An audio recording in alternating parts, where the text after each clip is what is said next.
Okay, can you guys hear me now? Does anybody really know what time it is? It is Live with Grandpa time. Can anybody hear me out there? Hello, Teresa Dean. Hello, Sorrenti. Happy birthday, Sorrenti. Awesome. Hey, Home Place Journal. SV Outcast, glad you're here. Am I drunk or is that your world spinning? Man, my world spun a long time ago. It done spun apart. I'm trying to glue that son of a gun back together again right now. Well, hello, everybody. We'll give it a minute here, see who shows up. SV, Teresa, stands for Sailing Vessel. SV Outcast is Sailing Vessel Outcast. Hello, Christine. Happy Easter, everybody. Yeah, right. Happy Easter. Happy Bunny Day, Chicken Day, Easter Day. Hello, Kim. Well, hey, that's pretty cool. I'm glad Kim's here. Kim Binkley, for you guys that don't know, is the mother of Megan over at Sailing Doodles channel. She's an awesome lady, I believe from Texas, if I remember correctly. Is that right, Kim? Hey, Austin, welcome. Glad to see you, buddy. Thanks for showing up. What happened to SV? You got thrown off your boat by pirates? No, SV came over from some of the sailing channels. Yep. Kim's from Texas. Okay. Yep. Starting to get some people coming over from a lot of the sailing channels. For those of you that don't know, I used to do a whole lot of homesteading type stuff. But as you can tell by the name of my channel, Grandpa is selling the farm and is buying a sailboat to go sailing. I've been sailing a number of times. I've owned a number of sailboats. But now this time I'm finally footloose and fancy free. And so away I go. Megan lives there. Megan lives in Texas. Okay. Oh, you're in Kansas. Oh, that's right. That's right. I forgot. Megan was born in Kansas. Yep. She was talking about clicking her heels together and going home. That's the Outcast had to grab more beer. There you go, bud. Still a little early up here in Alaska for a beer. It's only 3 o'clock in the afternoon, but you know, it's 5 o'clock someplace. It is definitely 5 o'clock someplace. You like the sailboat you showed on the screen? On my screen, Teresa, is that what you're talking about? Hey, Minuteman Homestead. Welcome. Glad you made it. 7. SV Outcast said 7. Okay. I'm not sure what 7 meant, but okay. Trying to follow too many conversations going on at once, I guess. Yeah, the boat showed on my channel at the beginning is a 7 p.m. Okay, Outcast, I get it. That's a Lagoon 42 that I chartered in the BVI a couple years ago. The name of the boat is Waypoint 2, and it was a 42-foot Lagoon catamaran worth probably $450,000, $500,000. So out of my price range to be able to buy, but it was fun chartering it. We chartered it for about a month and sailed around in the BVI on it. Sort of interesting. It is a sailboat, obviously, but it had an electric engine, which I was sort of interested to check out. But, you know, the ridiculous thing about electric engine is it still needed a diesel engine to power the generator to generate the electricity to power the electric motor. It just doesn't make any sense to me. It's just adding one more thing in the chain of events. Why not put diesel into a diesel motor and have that move the propeller? Why have a diesel engine powering a generator, powering an electric motor?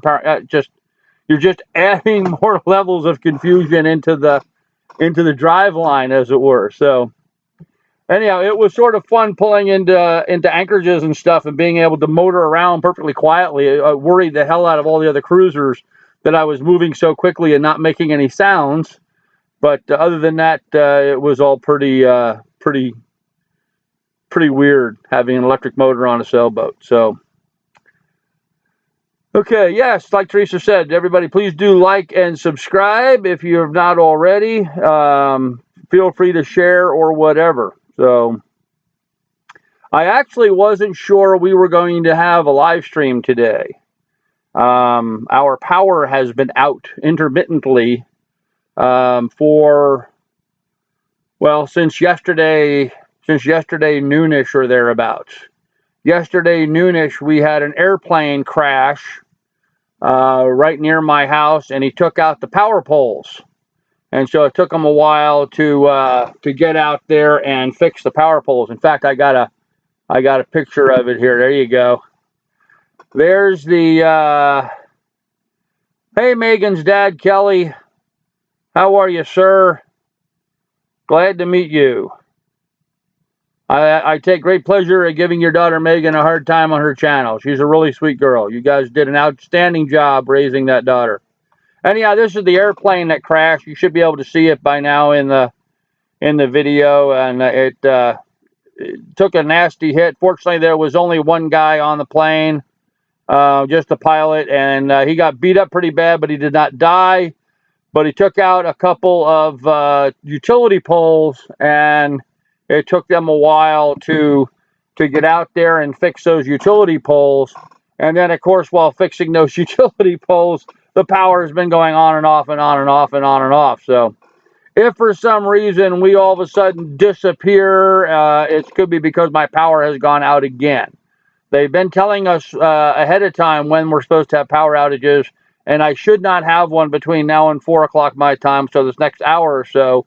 But, you know, Matanuska Electric up here does a lot of weird things, so it could go out anytime they want to. So that plane must have hit a deer. Nope, that plane, it could have hit a moose. We don't have any deer up in this area. It could have hit a moose, but no, actually he tried to land on the Parks Highway and misjudged the width of the highway in an area where it had gotten pretty narrow.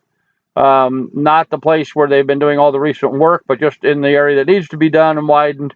And his wing clipped the utility pole. And so that then sent him into a spin, and he hit another utility pole, and that dumped him up onto his nose. He actually had the plane landed. He was on the ground and was trying to slow down when all this happened. So he was, I don't know. I wasn't there. This is just a story that I've gotten since reading the paper and listening to local radio and what have you. But at least he didn't hurt himself all that bad. He survived it, and so that's been our big excitement up here in Alaska this last day. So do you have any idea on what size of the boat and make you want to go shopping for and amount of money you're looking to spend on it? Yes, Kelly. I've got a very solid idea of what boat I'm looking for. Being he partially landed to save his life. Yes. Yeah, let me give you a little background on that. But quickly, for those of you that don't know or just got here, I used to be doing a lot of homesteading. I've had a number of jobs and careers over my life, mostly selling real estate. That's been my main job, career most of my life. I have just recently come through a very nasty divorce. I'm in the process of selling my farm, and it's time for Grandpa to do what Grandpa's wanted to do my entire life. And my entire life is I wanted to buy a sailboat and sail around the world. I have been dreaming about this, fantasizing about this. I can taste it that bad for decades now. And so now it looks like we're going to be able to go here and go fairly soon. I'll get to that in just a minute. To answer Kelly's question, the kind of boat I'm looking for, I would love, like the boat shown in the picture earlier, I'd love to have a Lagoon 44 or 42. I don't have anywhere near that kind of money.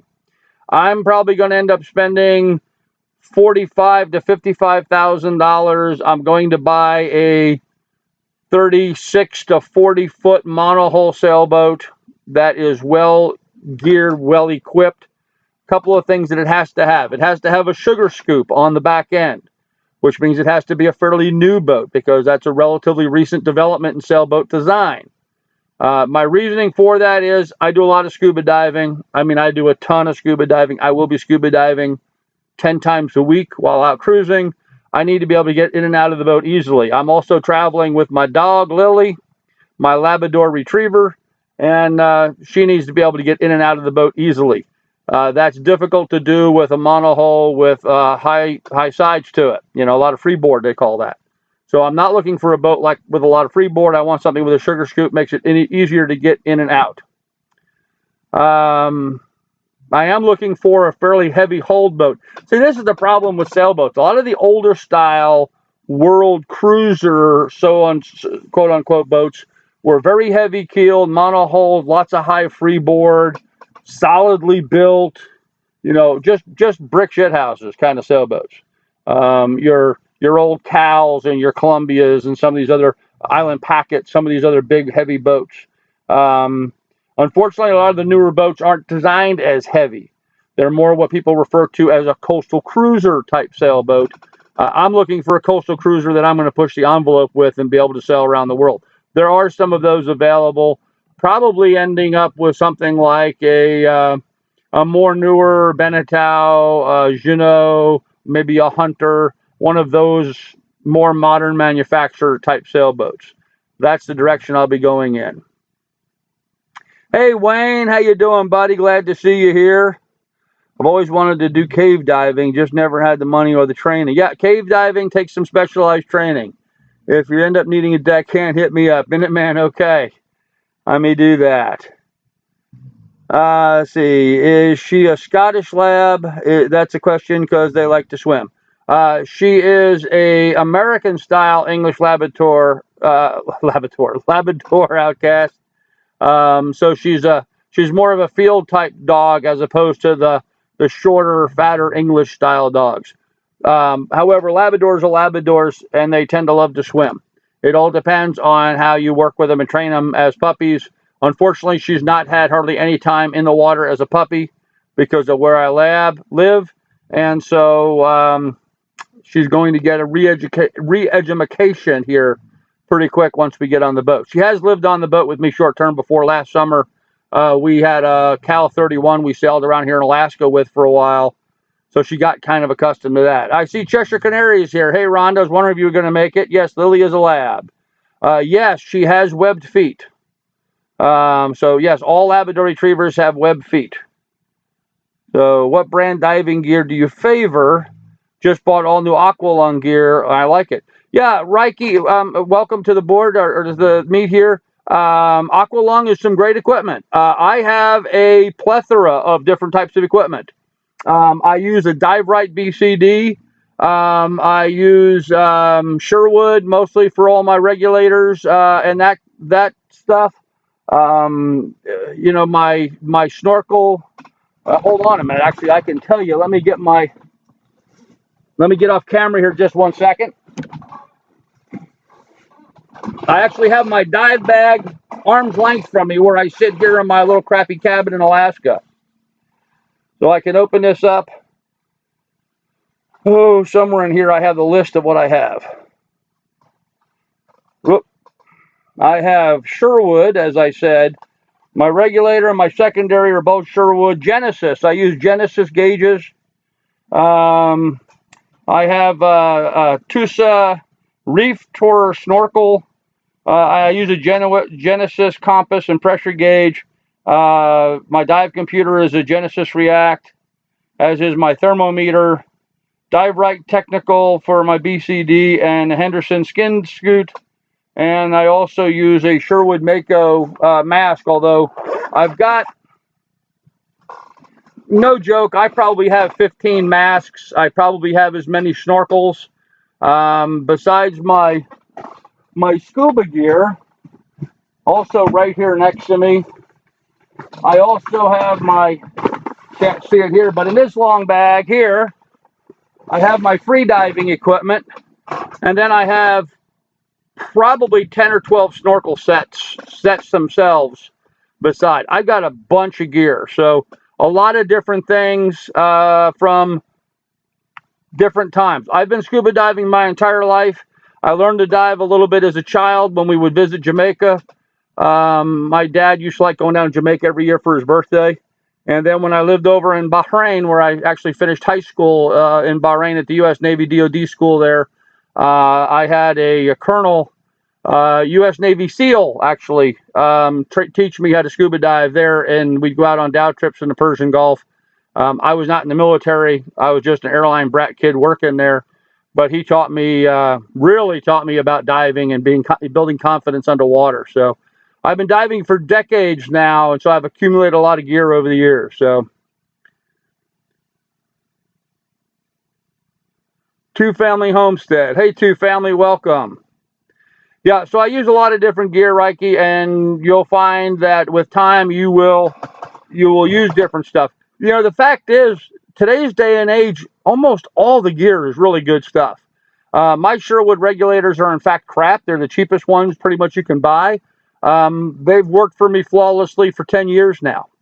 So, you know, it's just a matter of what it is you like. Okay, let's see, where are we at? I missed a bunch of questions, so he's been around a long time, Two Family. I've been around a long time. Is that what you're saying? Are you trying to tell me I'm old, Rhonda? Is that what you're trying to tell me? Am I old? If you swim down to San Diego, let's meet up. I'll buy you a drink. Hey, Weigold, that sounds awesome. Welcome to the live stream. I appreciate that. I will definitely do that. I am not a big, heavy drinker. I do like a beer now and then. I am in a severe weight reduction mode, but that would never stop me from having a beer with a friend. So never a problem there. Okay, let's see. Integrated weight BCDs are nice now. Yeah, Reiki, they really are. Mine have these little soft pockets, if you will. And I have weights sewn up in little bags, and then I put those little bags in these little removable pockets. So for a quick release, I can yank them and drop all my weight immediately. I don't use a weight belt per se. I just have weights that go in these little pockets on my BCD, which is kind of hard on the gear a little bit doing it that way, but it seems to work well for me, and it gives me good balance. So. Okay, what else did I miss? The department really wasted money on my training and gear. Teresa, yeah, she got some training. Done a sea live instead of homesteader. Yes, I'm going to be a nautical farmer. Waited a great switch. Yeah, to tell you how long you've been on. Yeah, Lydia said, yes, you are. Yes, I am. What, Lydia? Lydia, what am I? When and where do you plan to sail? Kim, I'm selling my farm up here in Alaska. I live in a very remote part of Alaska, for those of you that don't know, that are new to my channel. I live 100 miles north of Anchorage, about 300 miles south of Fairbanks. If I go this direction behind me, it's about 180 miles to the first road. If I go that way in front of me, it's about 1,000 miles to Nome, Alaska, and then Russia after that. I'm kind of up in the country out here. I own 80 acres that I'm selling. It's a peony farm that I'm selling. We raise peonies here. And I have some serious buyers. I thought. I had one lady that she and I had talked and negotiated a deal. I thought it was all settled. And now I haven't heard from her in like 3 days. So I don't know what happened there. I thought we had it all worked out and we were going to do the documents and stuff. And now she's disappeared. So maybe the reality of it scared her off. I don't know. We'll have to wait and see.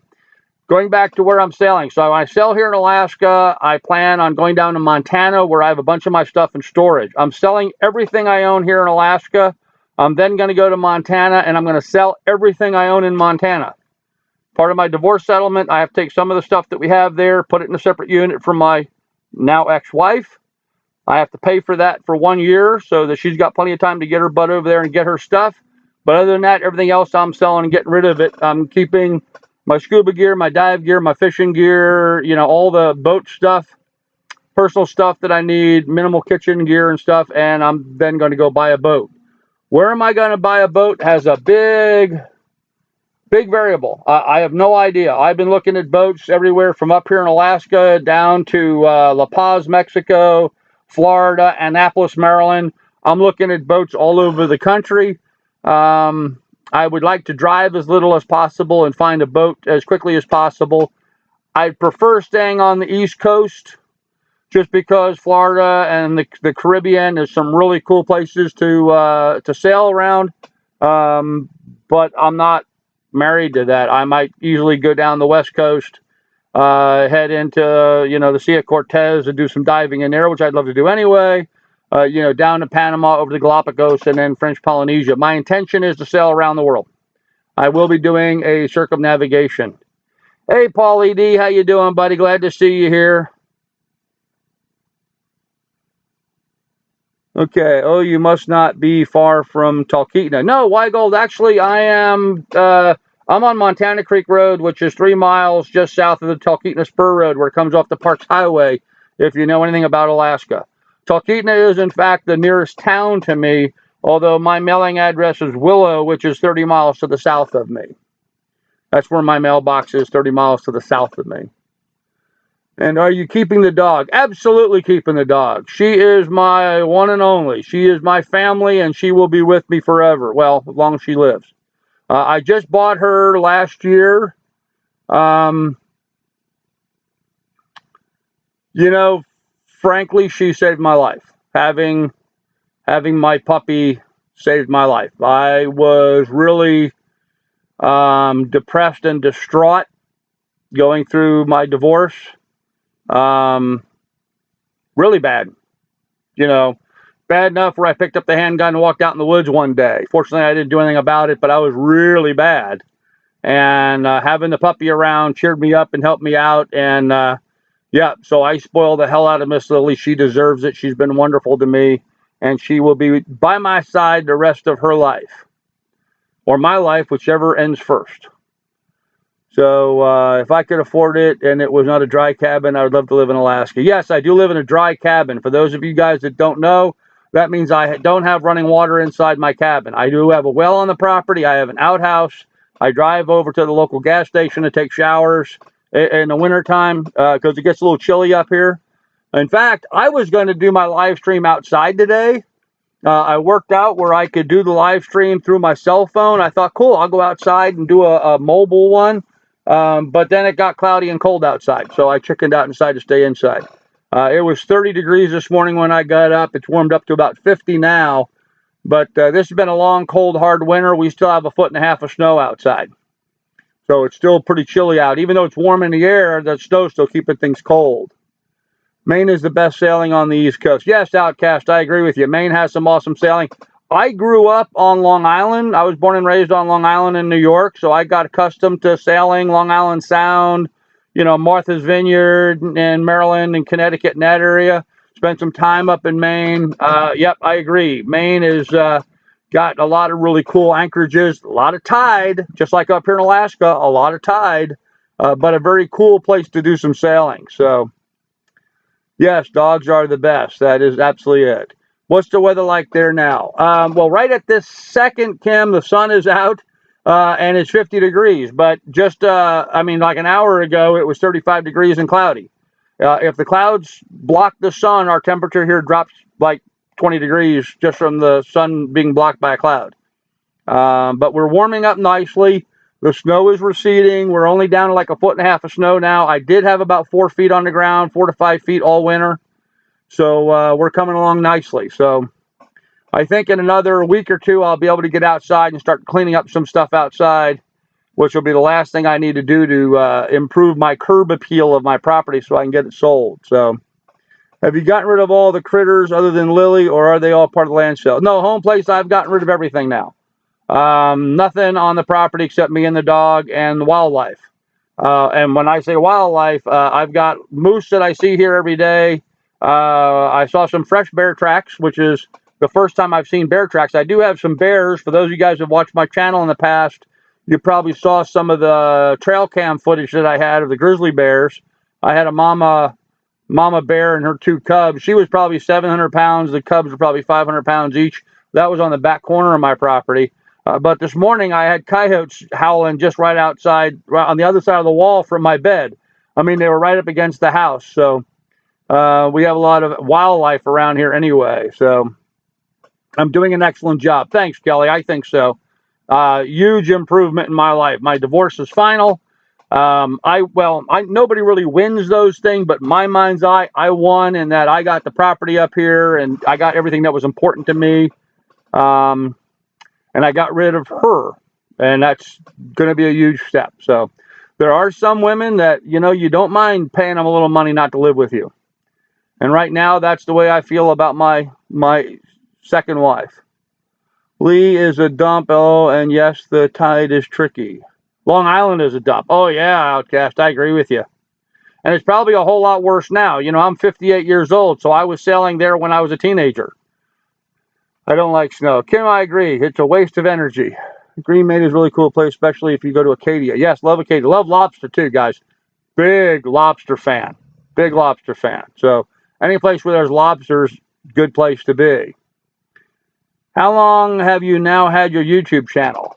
Kelly, I've had my channel. I started this channel January of last year, 2016. And in that time, I've done everything I possibly could to screw up my channel. I really have. I started out being, homesteading and being on here. Then I decided, well, I'm going to go sailing. Then I decided to go back to homesteading. Then I want to go back to sailing, back to homesteading. I've been vacillating back and forth, mostly due to the pressures on me, with the wife. We were going to get back together. We're not going to get back together. We're going to get back together. We're not going to get back together. Finally, I just that this it's over with. This is done. I toyed with the idea of still doing some homesteading. I considered moving to Ohio and spending time with my sons there and my grandchildren. We just had a big blow up with my son and his wife and stupid nonsense that just made me realize that I'm not going to live my life for them. I have to live my life for me. I have to do what's right for me. And I have been wanting to do the channel that I'm going to be doing for a long time. And the channel I'm going to be doing is completely different than anybody else out there on YouTube. You guys are going to find my channel is not going to be, sitting down drinking sundowners at some marina or on some anchorage. I'm going to be showing people a very different aspect of sailing, cruising, and living aboard, talking about all those things like small carbon footprint, citizen science projects, reef studies. I plan on doing a lot of things to help out where I can. I used to be a heavy drinker. I'm not anymore, so I'm going to be having a little different perspective than anybody you've seen before. Whoop, I've just had something go by. Reich Edwards says the Keys are a great place to dive for lobsters. Going to do some of that next year. Yeah, Keys are awesome. I feel bad because lobster is very pricey. I don't pay for lobster, Shrenti. I usually grab them off the bottom. Remember troubles you were having with other YouTubers. Weigel, the only trouble I was having with other YouTubers is I made the mistake of getting involved in a group called the Homestead Network.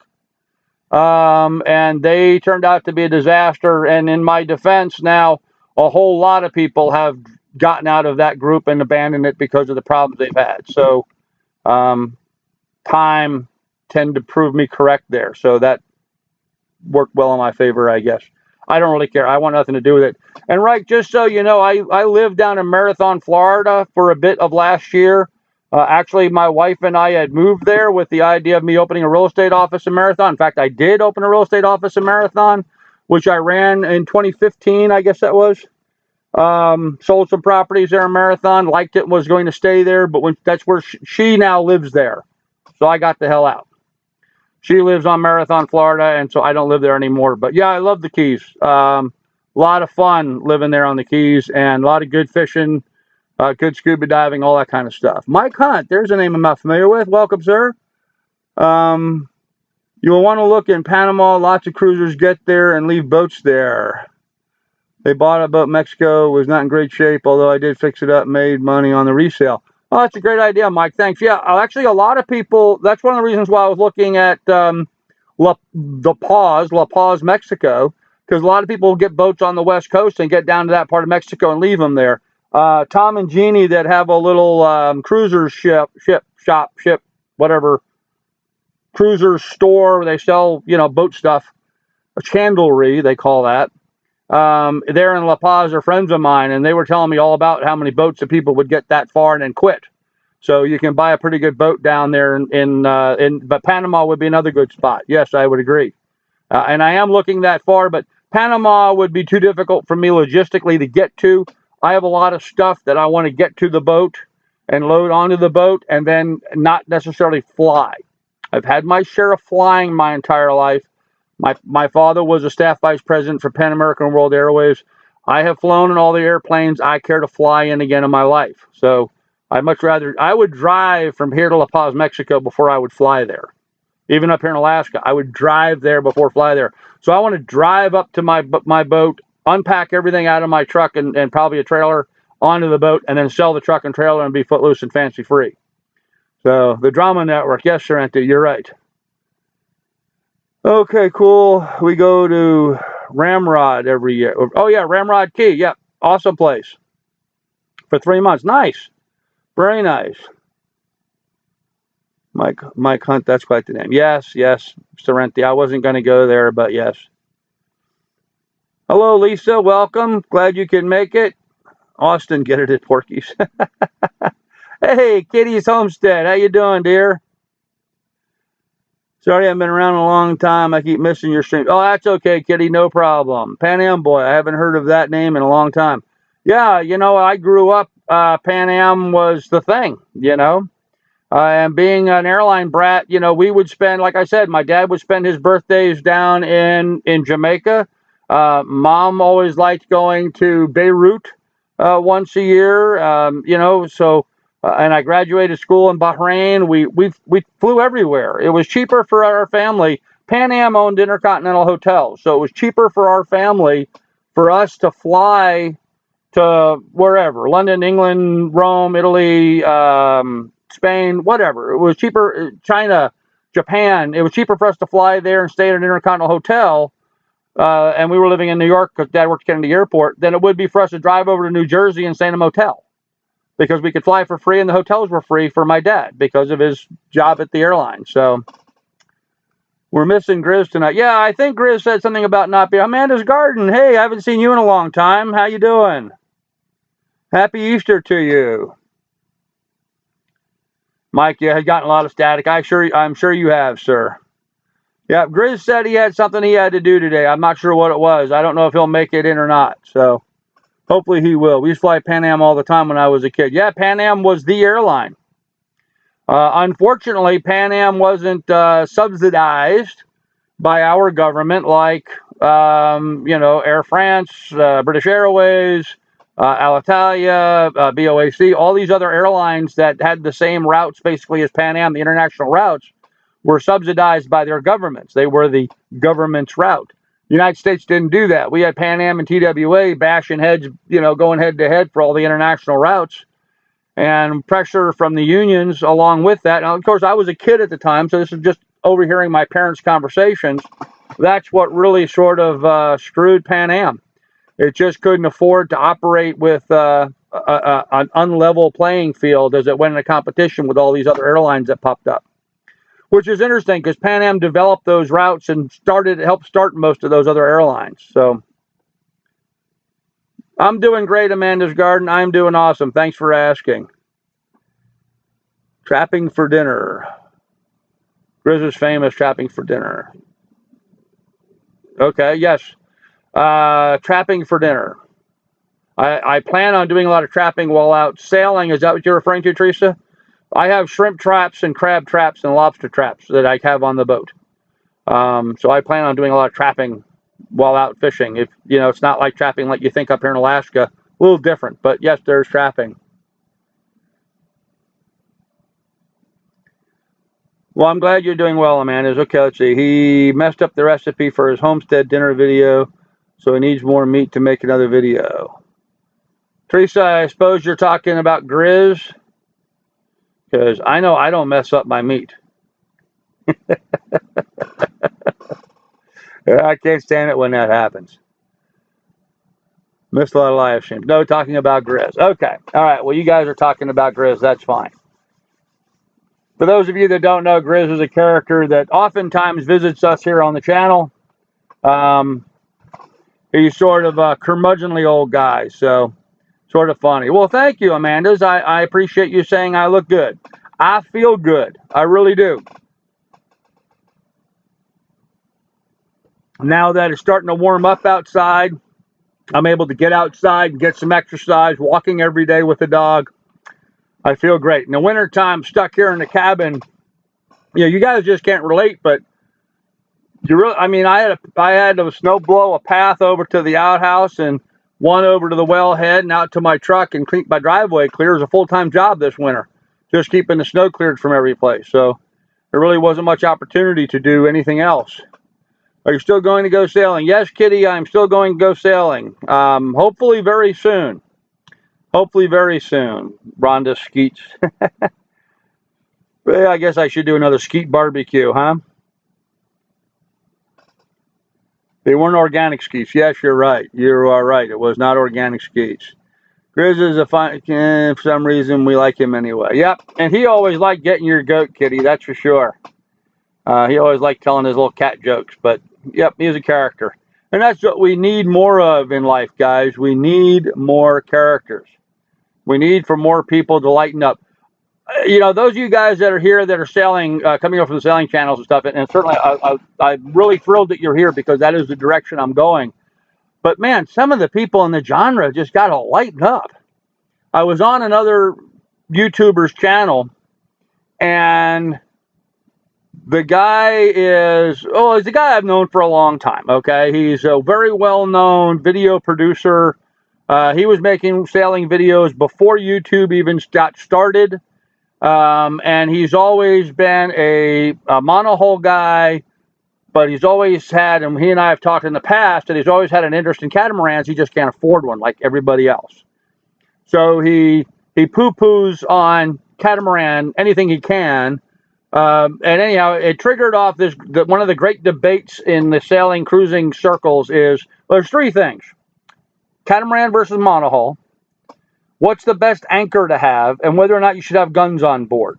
Those three debates is what occupies most of the conversations and arguments for people in the sailing cruising community. He talked about catamaran versus monohull. I put in a funny joke that was more between him and I. And man, this one guy was like a pit bull. He just jumped in there, took it all out of context, and jumped down my throat and wanted to whip me like a dead horse over the fact that monohulls are so much better than catamarans. I just thought it was funny. So, heating the humidity make you nuts. Yeah. Yeah, Kitty, we actually are having pretty good luck.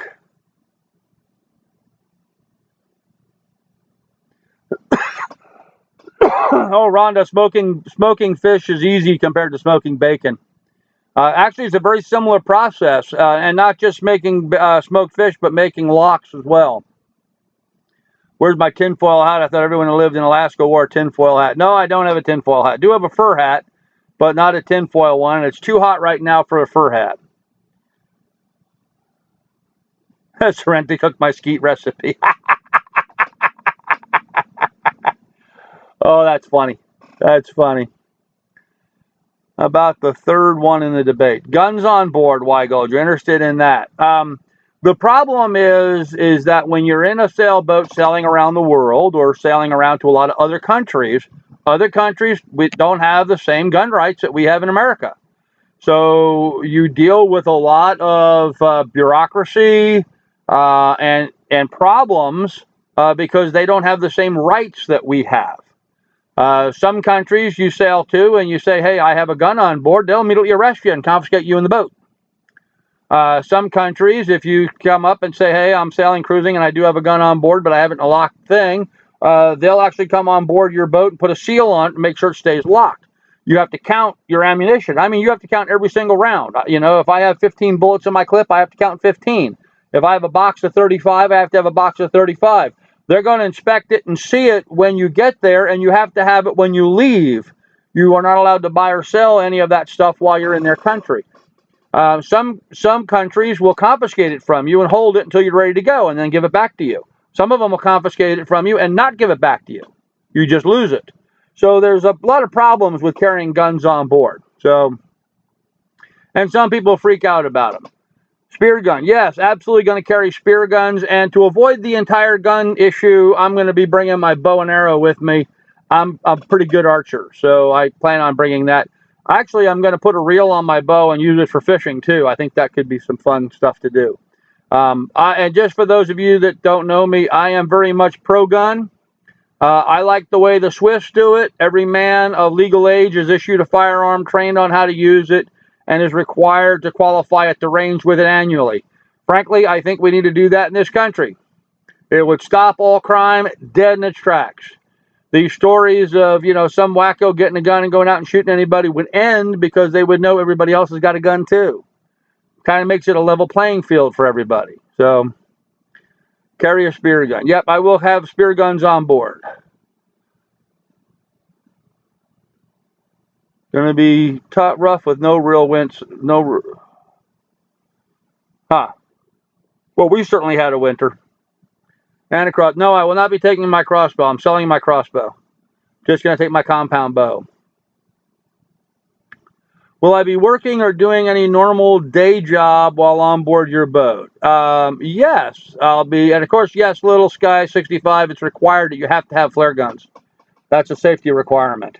The Coast Guard requires all of that. So there's a big, long list of safety equipment, EPIRBs and that kind of stuff required for Coast Guard certification. I'll have all that. Working on board. Yes, I will be working full-time on board as a YouTuber. I will be creating videos that are going to document what it is I'm going to be doing. And Sorrenti, in my perspective, that is a full-time job. I can tell you that it's a lot of work. It's a lot of time. It's a lot of specialized training necessary. It's a lot of investment in particular equipment that doesn't do well in saltwater conditions in order to produce videos and create those. That is a full-time job. So that's what I plan on doing. I should have enough funds from the sale of my property here and the rest of my assets to fund me for 24 months. After that, who knows where I'll be and what will be happening then. I may not be alive 24 months from now, so I'm not going to worry about it. I'll find out where I'm at when I get to that point. It's funny, the answer to all these questions is what an individual personal preference, and as you have outlined, the laws and locations you're going to. Yeah, I mean, a lot of it is just that. My personal preference is I would love to have a gun with me. However, with all of the regulations and problems and, just dealing with the hassle, it's just not worth it. Of course, I'm a real big guy, so people tend not to mess with me anyway. Young punks aren't going to go after someone like me. I'm not an easy target. I was born and raised in New York. I walk with a New York attitude. So, I tend to put off an aura of, don't piss me off. And it tends to work. So I just give people dirty looks, and that's usually sufficient. Trying to read all the things here, so give me a second. I just turned in any news on selling your property. Native American Wonder. Yeah. How many patrons until you shave? SV Outcast, I will be shaving almost immediately as soon as I get on board. My beard and mustache make my scuba mask leak water, so I don't like having a big beard. I may just trim it in the places where my mask is for a while. I don't know. I like my beard. I've had it a long time. Any news on selling my property? Yes, I have had a couple of ladies that were interested in the property. One in particular was really interested. In fact, I thought she and I had come to an accord and finally agreed on everything, and then she disappeared. So I don't know what happened to her. She and I were talking last week, and I thought we had a done deal, and now I haven't heard from her. So maybe the reality of that's turned her off. I don't know. I do have some people coming this week to look at the property as well. So we'll see how it goes. Right now, I'm very actively pursuing the sale of the property. It will sell this spring, summer. To you guys, your spring's like almost over. You're thinking about summer already. I still have snow on the ground up here. It's spring here until the 4th of July weekend. I am hoping to be out of here sometime between the 4th of July and my birthday on August 11th. I'm really hoping that's my timeline, but we'll see how that goes. So, okay. LOL. We got quite a crowd here tonight. Yeah, not bad. A good mixed group, which is nice. People with different opinions and different perspectives. I love that. The more he makes himself known on other sites, the more that will come here like me. Well, thank you, SV Outcast. Yeah, I've been on a lot of the other sites. I just recently put the sailing in my name. And so a lot of people wouldn't think to go over and check me out because they didn't know I was in the sailing cruising genre. And of course, I'm not on a boat sailing yet, so I'm still trying to build and develop my channel. It's going to take time, and that's fine. I figure once I get sailing and cruising, I've got 2 years to build my channel. I know that will work, and it will build quite nicely. Teresa, what is that link you put up? Is that one of my channels? I don't know. Oh, the skeet recipe. Okay. Yeah, one of my better known videos is when I showed everybody how you can grill some skeets Go out skeet hunting and bring them back from a hard day at the gun range and barbecue some skeets. You should invite Megan and Bobby up and do a shave grandpa beard. Maybe so, but I don't think they have any intention of driving this far in the RV. And actually, Megan is not going to be going with Bob. Megan's going to be going home to either Texas or Kansas, and Bob's going to be doing that by himself.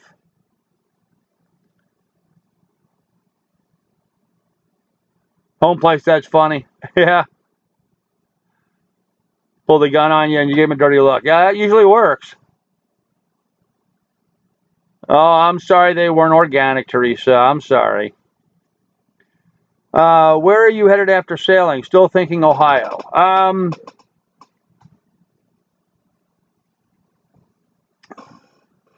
Kitty, that's a good question. I don't have an answer for that right now. I really don't know right now. Had a pretty big argument with my son. Well, actually, it's not true. I did not have an argument with my son. I never had the opportunity to have an argument with my son. His girlfriend, the baby mama for his kids, had been very rude to me, and I responded negatively to that rudeness. And my son, I guess she shared that comment with my son, who immediately told me that we needed some time out, and he unfriended me on all social media. Didn't even want to talk about it. Didn't even give me a chance to discuss it and find out why I was pissed off. So, it just showed me how irresponsible. I'm sure he'll call me the next time he needs money from me again. But other than that, I don't expect to hear from him for a while. So, but it proved to me, that I can't live my life for my kids. I have to do what's right for me. So there may not be a after sailing time. Fact is, here's the thing, guys. Sailing to me, I'm not usually, the boats is not important to me. I like the idea of a sailboat because I can travel around the world basically for free. And that's what I like about it. The whole idea is to travel around and be as close and onto the water as I can. That's kind of the reason why I'm doing that.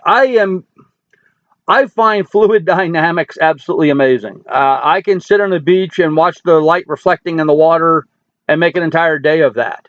To me, it's just so beautiful to see the reflections and how water works and how water moves and stuff. Earlier today, I was watching a video that was put out by a channel called Gone with the Winds. They were in the Bahamas, and there was a tidal change going on, and it caused a real severe current to wash through a cut. And they were having a ball. They would get into water, and it would literally flush them out through this narrow opening, so they had fast-running water. And then it went out onto an alluvial bench, and then they would walk over to the shore, come back up, get back in the water, and it was kind of like kids on a slide. Only here they were using the water to go through. It was just sort of fun, and I could see me spending an afternoon doing something fun like that. And that's what I plan on doing. As an airline brat, I've traveled quite a bit in my life, and I plan on doing a lot of traveling, obviously by sailboat. I want to circumnavigate. One of the things I want to do in my sailing, though, is the citizen science projects. I would like to be able to collect water samples along the way. I'd like to stop at various reefs and be doing coral surveys and fish surveys for various organizations out there that are in data collection right now, like reef.org, and, there's all the Save the Sharks, Save the Whales, all these kinds of organizations, thousands of them out there that are looking for data, fish tagging projects, catch and release projects. So I want to get involved in a lot of those projects along the way. So I'd kind of like to go a circumnavigation where I collect all the raw data and then go around again and collect the data again and then have that comparison. I think that's when you start developing some good data, is when here I was here 4 years ago and I dove on this reef and I saw this many, blennies. I saw this many flounder. I saw this many tuna, bluefin tuna. Whatever, I saw this many green moray eels. I want to be able to go around and then come back after on the second circumnavigation, 4 years, 6 years, 10 years later, whatever it is, dive on that reef again and say, well, now this time when I dove, this is what I saw. and then have that comparative data. So that's kind of one of the big things that I'm going to be doing on my sale. That's going to be somewhat different than what anybody else has been doing out there. And I missed a lot of stuff, so give me a second here to go back and read. Okay, Megan, yep, Grandpa. Going, oh, Megan, Bobby, you're sleeping. They had a few today. Yeah, they're probably passed out on the boat. That's probably true. Of course, it's almost 4. It's 8 o'clock there. So, yeah, they probably got something to eat and went to bed. Family has a hard time understanding. Yes, it does. No idea. Years ago, I'd like to live on a boat. Probably right. Okay, you need to clean your own backyard before you try to clean someone else's. SV Outcast, I'm not sure what you mean by that. You got to clean your own backyard before you clean someone else's. I'm not sure what you mean by that. You're talking to me in what reference? Bobber hypnotic someday. Yes, watching a bobber can be amazing, you know. And I like fishing and like watching that bobber go down, you know. And yet at the same time, you know, I've been a big time hunter my whole life, and so I'm kind of getting away from that. Shame you don't fly in my misspent youth. I teach scuba, lived in Cozumel for a year. Awesome. Drift diving, going with the flow on a wall is awesome. Oh yeah, Mike, I agree. Yeah, doing some wall dives where you or a lot of the islands in French Polynesia, as an example. There's a lot of places where you can get in the water column and just move along and literally suck through an area. I'm looking forward to doing a lot of that. You'd like to sail in Alaska. Sailing in Alaska is very nice. It's very cold. Lots of good private anchorages. Big creatures beneath your home place. Yeah, there's nothing to worry about in sailing. You know, yeah, there's stuff to worry about sailing around the ocean, but nothing's going to jump up out of the water and get you. Get the Louis Reef, look for your look for your drone. Okay. No, I don't know my children anything. Yeah, home place that doesn't over the ocean. Take care of yourself before. Yeah, well, yes, I absolutely agree. Take care of yourself before others. Yes, and that's kind of what I'm planning on doing. I'm going to do what I love to do. I have been a father and a husband for most of my life. I've lived for other people and have been trying to underwrite and fund their dreams. And now it's time for me to do, you know, what's right for me and do what I want to do. And frankly, you know, I guess that's why, you know, you can tell I'm pretty upset with my second wife. I went to great lengths and great degrees supporting her and her daughter, not mine, her daughter. You know, raised them up and was extremely generous and did everything I could to be supportive. And I was hoping that, you know, the reciprocal of that is now that the daughter is old enough to be on her own, my wife and I were going to go do this, and then she bailed. So I'm a little angry. You know, it's not what we agreed to. I'm trying to let that go. I really am. I'm working on trying to let that go and move on. And I'm probably not going to be successful doing that as long as I'm here in Alaska. I need to get this place sold and rid myself of everything here that creates those memories so I can move on with a clear conscience. So, well, thank you, Rhonda. I'm glad I'm your biggest cheerleader. And you're my biggest cheerleader. Yes, you are. You've been a great friend. You really have, Rhonda. Cheshire Canary, by the way, is Rhonda, folks, in case you're wondering who I'm talking to. Well, I'm glad that you're interested in seeing the vids. They should be interesting. Me asking, how old are you and your first mate, Lily? Kelly, I am 58. I'll be 59 on August 11th. And Lily just turned a year old this past October. So she's, what, a year and a half now. I bought her in December of 2015. And she was born in October of 2015. Now, Grandpa, when you get off the coast of Florida, you got to let me know. Okay, Amanda, I guess if you're following along my videos, you'll know. I'll be definitely going off the coast of Florida at some point. Whether it's, you know, at the beginning of a circumnavigation. If I go down the West Coast, guys, I'm going to be heading west. So I won't do the Caribbean until I've gone completely around the planet and then back around to the Caribbean. If I go to the East Coast, then I'll do the Caribbean first. Spend my first year or so in the Caribbean before going through the Panama Canal and heading east. Although I've been debating on the canal. I'm really been doing some research lately on whether or not I'm going to go through the canal or not. I've been looking at the Jimmy Cornell's cruising guides and thinking about actually going around the Cape. As crazy as that may seem, kind of toying with the idea of going around South America and go around the long way. It might be interesting to go that route. It's not a route that a lot of cruisers tend to go, which is kind of what I like about it. I am not going to be the kind of sailboat cruising channel where I'm going to be going to all the most popular bars in anchorages after anchorage. It's just not going to be my style. I'm going to be hitting a lot of different, more remote, private places. I'm going to look for those places. There was a channel recently that just was at an atoll in French Polynesia that they went to and spent a day at in Anchorage. The whole thing's underwater, but it's right close up to the surface. The waves literally break over the coral reef, but the entire atoll is just sank to the point now where it's only about 5 feet below the surface. So you can get inside the atoll, have the protection of the coral reef blocking the big waves from bothering you. But yet at no point is there any land, and there's no land within 500 miles of this point. But yet it's a pretty cool place to go and hang out and snorkel. So I really am looking forward to hitting those kinds of remote places. So 24/7 living, Teresa. Yeah, I don't plan on taking a break. That's going to be, I'm literally going to live on a sailboat. I am not going to have an address. I'm not going to have a tie to any particular place. So I will be sailing around the world. Which ocean would be the most dangerous to go into? Southern Ocean, Teresa, without a doubt. Southern Ocean is the most dangerous. No on the Cape.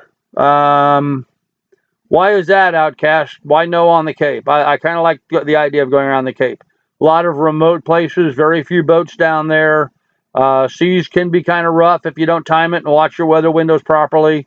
And yet, as soon as you get into the Cape, there's all these neat sort of anchorages and channels and stuff that you can sail and motor up and down, very much like the coast along Alaska here. It's very much like our coast. So I think it could be very interesting to do that. Piggyback the Cape on a big ship. Nope, no interest in doing that at all. Would the boat you plan on getting be able to handle a bad storm out at sea? Yes, Carolyn, of course it would be. But how bad is bad? You know, the best way to handle bad storms is not to be out there when a bad storm's coming through.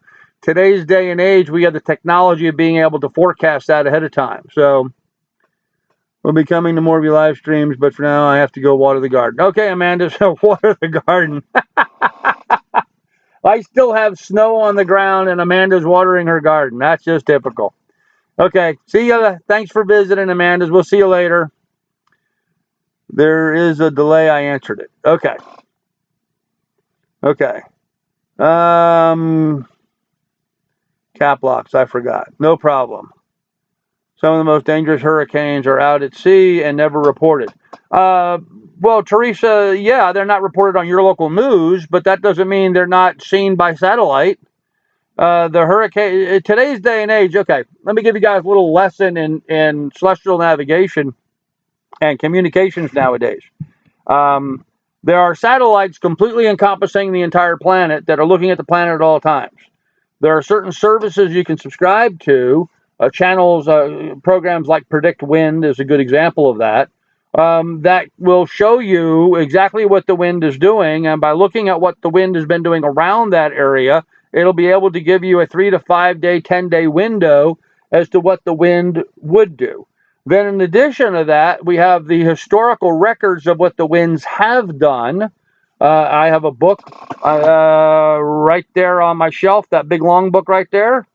Okay, that big long book shows the prevailing wind currents over the eons, and they've tracked it. So I know that I do not want to be in the Caribbean during July and August. Hurricane weather. You just don't want to be there, so you don't be there. I don't want to, so there's places like that we know you don't want to be in South Florida in July and August, June, July, August, September, hurricane season. You don't want to be there There are other places around the world just like that you know you don't want to be there. So don't. You plan your trip according to what the weather is. You don't plan, I'm not going to plan this trip based on my watch. There's no calendar, there's no schedule, there's no, oh, I got to be at so-and-so to catch a flight. I don't do any of that stuff when I'm sailing and cruising. I'm going to be sailing on what areas of the planet are safe to be on at what times of year. Those are the places that I go to. So I'm not going to be in Florida in July and August. I'm going to be in Florida in January, February, March when the weather's really nice down there. So I hope that kind of answers your question. Same thing coming across the oceans, making passages, sailing across the Pacific, sailing across the Atlantic. There are certain times of year that the North Atlantic is safe. There are certain times of year the South Atlantic is safe. Same for the Pacific. There's certain times of year you can be in the North Pacific or South Pacific. You just got to pick those times of year and sail during those times. So, yeah, unless they're a threat to the mainland, you're not going to see it on your news. But for those of us out sailing and cruising, we will see that. In fact, there's some services. There's a guy by the name of Chris Parker who you can actually contract with him. He'll analyze the weather and be able to come back and give you a weather window. He'll tell you when would be safe to cross from point A to point B. In fact, some insurance companies, for those boats that carry insurance, some insurance companies will actually require you to have an account with Chris Parker and to follow his advice on when you should or should not cross certain bodies of water. Because he'll tell you when it's safe to do that and when it's not, because he's watching the world weather continuously and will tell you when there's a chance of a storm blowing up or not. You should sail up to Cape Cod and up into Maine in the summer. It's a great time in the summer up here. Yeah, Sorrenti, that's exactly right. And there's a lot of cruisers on the East Coast that do that. They'll spend their winter in the Caribbean and Florida. They'll spend their summer either up on the East Coast, or what a lot of them will do is they'll also sail over to the Med. A lot of people will go over to the Med during the summertime and back to the Caribbean in the wintertime and jump back and forth. So there's just certain places that you need to be at certain times. What do you think insurance will run you? I don't know what insurance will run me. I'm not going to carry insurance on me or my boat. My boat will be paid for in cash. The only time I'll have insurance with it is if I happen to get stuck at some particular marina that requires it. Other than that, I'm not going to maintain insurance on it. The BBC has a shipping forecast on the radio if all other comms fail. Yeah, and shortwave radio can get that. I'll be receiving most of my communications on board through Global Star satellite. I'll have a sat phone and a sat modem. My weather faxes and stuff, and that's what you get. You get literally something called a fax. It'll come up on my computer and it'll show a chart of what the waves and stuff are. So let's say I'm sailing from the Galapagos over to Hiva Oa. So that's about a 30-day sail. It takes 30 days to go from point A to point B, and you're off land. So you can actually get what's known as your GRIB file, which is the wind files. You can download one of those every day and see what the weather patterns around you are doing.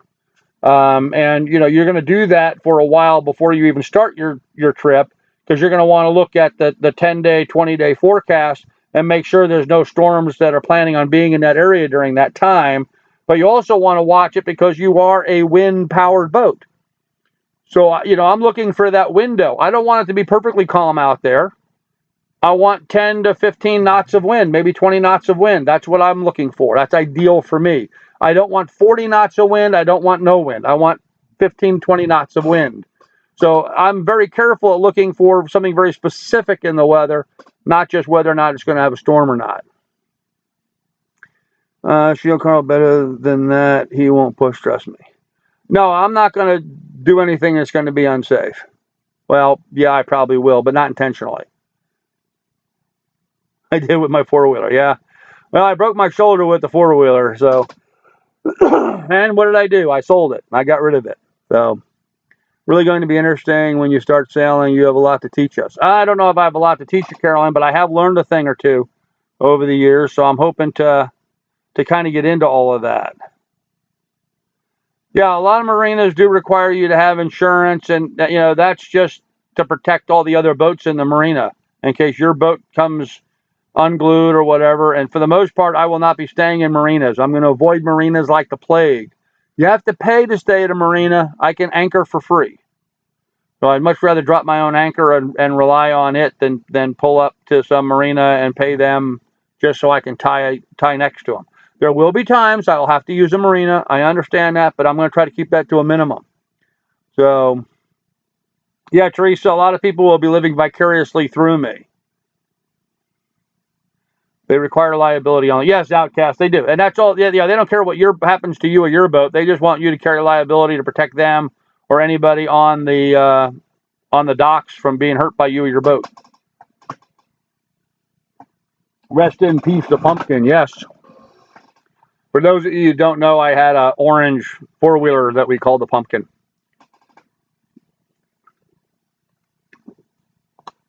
A perfectly good machine, but I happened to get it in the wrong place at the wrong time, and it dumped me over and landed on top of me in a deep puddle. I ended up breaking my shoulder, which isn't too bad. If I wasn't as strong a person as I am, though, it would have drowned me because it had me down in a puddle. But I was strong enough that I could take my legs and push it off of me, so it worked out pretty good for me. Didn't work out so good for it, but it worked out pretty good for me, so I was happy with it. I was certainly happy with it, but anyhow. Well, guys, I think we've pretty much killed off a perfectly good hour. I think they do require some form of insurance if you're in a port or dock, just in case of fires or damage to other boats. Yeah, only if you're at, Teresa, only if you're at the dock, which is a marina. You would be at a marina if you were at a dock. If you anchor out, they don't have any, you don't even talk to anybody, so there's no one to tell you need insurance, not if you're anchored out. It's not that big of a problem. So, enjoyed the whole hour and 6 minutes. We went over a little bit. Whoops, sorry about that. I have my computer set up on a little table here. I kicked it with my foot. Sorry about that. All right. Well, anyhow, guys, I appreciate you guys all listening and hanging out with us today. If you would, please do like and subscribe and give us a big thumbs up.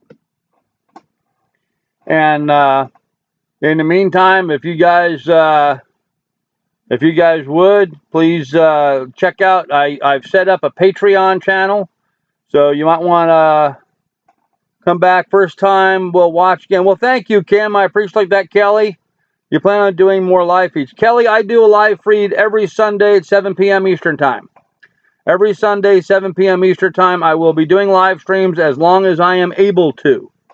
And so, it's going to be me sitting here in my damn cabin. It's going to be me driving to wherever I'm going to once the land gets sold. We'll be having conversations like this along the way every Sunday at 3 p.m. Eastern Time until such time as I can't do one, and I can't imagine that happening. Once I'm on the boat, there may be some times I'm going to be too remote where I won't have internet access or be able to do one otherwise, but other than that, I will always be here. And so if you guys have questions, feel free to jump in and ask any questions you like. I'm happy to answer them. I do have some experience. I certainly don't know everything, but I'm more than happy to share with you what I do know. And if I don't know it, I will tell you I don't know it. Show us more of your surrounds next time. Yeah, Outcast, like I said earlier, I was hoping to do this outside today, but it just got cloudy, overcast, and cold. Maybe it'll be warmer next week and we can do it outside. And then you can see some of the outside. You can watch some of my other videos on my channel. I've got some aerials. I have a drone, so I have some aerials, flyovers of the property. There's a video actually of that I put together for marketing the property and selling it. Shows a lot of the area. You can take a look at that. There's quite a bit of videos out there. You can see more of what it's like around here. So please do that. You'll want to get an auto-track satellite internet. Auto-track, I'll have to look into that, Minuteman. I'll have to look into that. I'm not sure how well something like that would work on a sailboat. I know they use those on RVs, but when you park an RV, it's pretty steady. In a sailboat, you're constantly moving. It's never still enough for a satellite, like a satellite dish. Never still enough for those. So, but I'll look into that. I'll do some research for the boat. Yeah, I understand, for the boat. Yep. Okay. Let it live. Have a great week. Okay, guys. Well, you guys take care. Subs done. Hey, Mike Hunt, thank you. Appreciate you guys subbing. Please do. And please do like and subscribe. And hey, guys, we will see you guys next week. So please come back and visit us often. Have a good day. Have a happy Easter, everybody, and enjoy your rest of your week. Bye.